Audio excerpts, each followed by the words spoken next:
How do you want to die? I want to die in a gunfight. So we just got the release of Die in a Gunfight, and it's a familiar but still kinda entertaining story. Hey everyone, welcome back to the channel. My name is Brandon and this is Film Flare, where we discuss anything and everything that makes film and television great. So be sure to subscribe and let's talk about a great film. Die in a Gunfight is a modern day Romeo and Juliet story. You've got two families, the Rathcarts and the Gibbons, who have hated each other for generations as they each built their respective empires. And this particular story is what might have happened if their kids' attempt at running away and suicide in the name of love didn't work out, and they instead had to continue to live with and face their family for another 15 years before finding each other again. And to make it feel like even more of a Shakespearean play, we've got the voiceover by Billy Crudup as the narrator in this one. For generations, the Gibbon and Rathcart families had stood in staunch opposition to one another. One might even go as far as to call it a blood feud. And there's even a Mercutio. Now, to go alongside the basics of this well-known tragedy, there's also subplots of corporate corruption, a jealous stalker, and a hitman set on revenge, all of which comes to a head as our main pair try to make their own happy ending. Alexandra Daddario and Diego Boneta star as our star-crossed lovers Mary Rathcart and Ben Gibbon. They're each the sole heir to their respective family's business, although neither of them have any sort of interest in it. Even more so, they disregard their parents' status, fortune, and generational feud, all in the name of love to be together despite their parents' best efforts to keep them apart. Do I need to explain to you why this is unacceptable? End it. I thought they made a nice pair on screen, but I do wish that rebellious rich kid wasn't the only characterization these two got. In fact, just about every character is one-dimensional. There isn't much depth to any of them, and almost everyone acts pretty much exactly how you would expect them to, with the notable exception of course being the hitman Wayne, played by Travis Fimmel. What's the name of that painting you got there on the wall? Fuck you.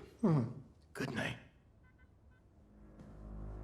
To be honest, he wasn't all that necessary to the story, other than to just throw a wrench in everybody else's plans. Something he admittedly did very well. He was the wild card who just kind of showed up when something exciting needed to happen, and he was the one responsible for like 80% of this action in this movie.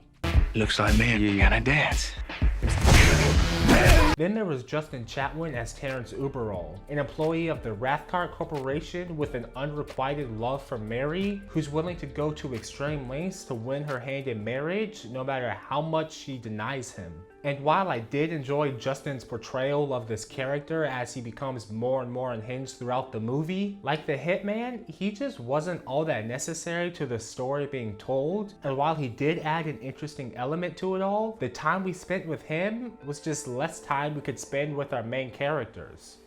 But the one person I did want to see more of was Wade Allain-Marcus as McCool, Ben's charming and quick-witted best friend, the Mercutio in this story. Have you two been smoking dope? Nah. The movie only teases his backstory and how he became ingrained in this high-life society he clearly doesn't belong in, and he's the one character I wanted to know more about throughout this whole thing. Maybe it's because he's the least like everyone he surrounds himself with, but he is the most intriguing to me. Now, this film was written by Andrew Barrer and Gabriel Ferrari, who have previously worked together on the Ant-Man and the Wasp, and even have a couple more projects slated for the future. And while I don't hate what they were trying to do with the story, the execution was just lacking for me. It just felt pieced together and not as coherent as I think it could have been. It's a new take on a story everyone knows, and I really wanted to like it, but it just couldn't quite get there for me. But something I did like was the directing style of Collin Schiffli. From the stylized animations in the beginning, to the bold lighting choices, to the great camera work. I really enjoyed the directing and the cinematography in this one all the way through.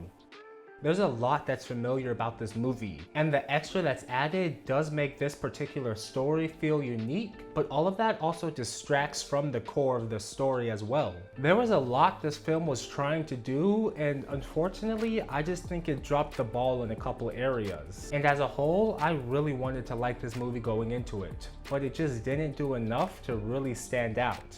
But what do you think of Die in a Gunfight? Let me know in the comments below. And while you're there, please do be sure to give this a like and go ahead and subscribe for more reviews like this. We've got new content coming out every Tuesdays and Fridays. But until next time, have a great day and don't forget to watch a great movie. Bye. They'll try to stop us. I'll protect you. For how long? For as long as you want me to. How about forever?